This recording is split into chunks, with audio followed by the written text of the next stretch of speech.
Before leaders of the world's 20 economies put their heads together to bring forth a better economy, here's a quick look back at the history and significance of the G20 Summit, courtesy of our Kim Mokyeon.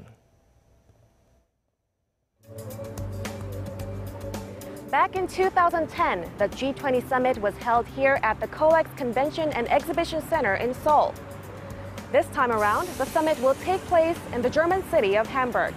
But following the recent trend of nationalization, what could this year's theme of shaping an interconnected world mean to the global economy? The G20, or the Group of 20, was founded in 1999 in the wake of the Asian financial crisis. Leaders from the member countries met for their first summit in 2008, and since then, member states have worked together on policies to promote global financial stability. But after 2008, it's been the G20 countries, and their mission has been accomplished in many ways. The global financial situation has been stabilized. We know that the Eurozone economy is growing. The global trade is also taking off. So the economic situation globally is much better. The G20 consists of the world's 19 biggest economies plus the EU. In total, they represent 85% of the gross world product, 80% of world trade, and 2/3 of the world's population. This year's summit is chaired by Germany, which says its priority is ensuring stability, making sure the world economy continues to recover, and accepting responsibility for humanitarian issues. Tensions are higher than usual, with Britain withdrawing from the EU and President Trump pulling America out of both the Paris Climate Accord and the Trans-Pacific Partnership. Therefore, in order to fulfill my solemn duty to protect America and its citizens, the United States will withdraw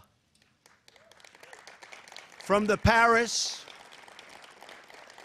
Climate Accord on terms that are fair to the United States, its businesses, its workers, its people, its taxpayers.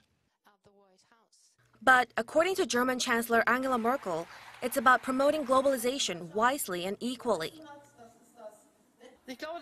I think we are going to face some challenges because there are very different visions of globalizations around. My vision of globalization is that in the global and interconnected world, we need a rules-based trade system where all sides can win. To fulfill her goal of building an open world economy, experts say the key will be communication. In other words, they want to communicate with each other, and by interconnection, it means communication, mutual understanding. So I think they will try to or communicate with, especially with the United States, and they try to reduce the differences in gap, and they try to reduce the protectionist, sentiment, especially from the United States. The G20 also promotes global trade by working with the World Trade Organization and the OECD, monitoring trade and investment policies to see whether members are setting up trade barriers against each other. The G20 has also been working to strengthen cooperation on macroeconomic policies to tackle global economic uncertainty. For South Korea, the upcoming summit will see the debut of President Moon Jae-in's multilateral diplomacy.